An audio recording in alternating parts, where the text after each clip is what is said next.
Okay, today we're going to talk about division, and we're going to talk about it in terms of multiples of 10, 100, and 1,000. So, as a review, you've seen things like this before. 3 times 4 equals 3 times 40 equals 3 times 400 equals. And we've solved this by looking at the basic fact. So, well, we already know 3 times 4 is 12. But for this one, we've solved this by looking for the basic fact, 3 times 4, and then taking place value into consideration and tacking on a 0. Same with this one. Find the basic fact, 3 times 4 is 12. Tack on 2 zeros because there's 2 zeros onto the 400. So we've done this with multiplication. Now we're going to work on it with division. So I want you to follow along with me in your math book on page 330. So before you get any further, you need to make sure you're on page 330 with me. Okay, so I want to look at this first problem first. 12 divided by 4, 120 divided by 4, 1,200 divided by 4. So, like with multiplication, we're going to go ahead and we are going to look for the basic fact, 12 divided by 4. Because of our fact families, we know how to solve 12 divided by 4. We know that we need to ask ourselves 4 times what gives us 12? Well, 4 times 3 gives us 12. Okay? So, now we're moving on to 120 divided by 4. Before you think, I don't know how to solve that, you do. Look for your basic fact, 12 divided by 4, which we already know is 3, and tack on a 0. Go ahead and see if you can solve for 1,200 divided by 4 on your own. Okay, so once again, looking for the basic fact, 12 divided by 4, tacking on 2 zeros. 300. Okay?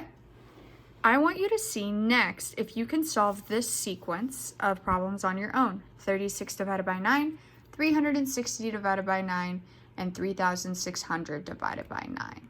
Go ahead and solve those. All right, so 36 divided by 9. We know what 36 divided by 9 is because we know our basic facts. So, say I didn't know 9 times what gave me 36. I could always pull my fingers back out, and I could always tuck in fingers until I found 36. But we know it's 4, so we're going to plug our 4 in there. Then here, 360 divided by 9, I'm going to look for my basic fact. 36 divided by 9 gives me 4. Tack on a 0. 36 divided by 9 gives me 4. Tack on 2 zeros. All right?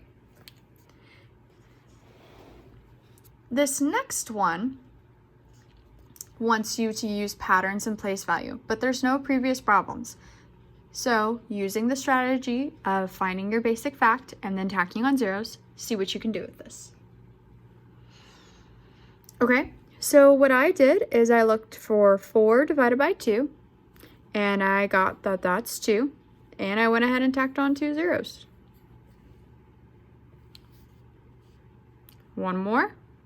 1,600 divided by 4. Go ahead and try that one on your own. I see a 16 divided by 4, which gives me 4, and I'm tacking on 2 zeros. All right, I have one word problem I want to show you. So, I'm going to zoom out.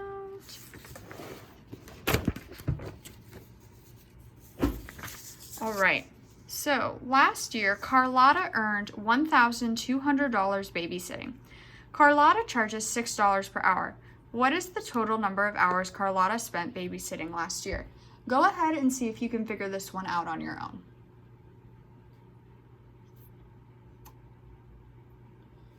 All right, so we know that she earned $1,200 in the whole year, and we know that she charges $6 per hour. So we need to figure out how many hours she worked. Well, we just need to take 1,200, divide that by how much she charges, $6, and figure it out. Well, I see the basic fact of 12 divided by 6, which I know gives me 2, and there's 2 extra zeros, so she worked 200 hours. A lot of the strategies that we used in multiplication will be helpful in division, just like we saw here. We were able to use strategies that we learned when we were multiplying bigger numbers to help ourselves figure out some of these bigger division problems.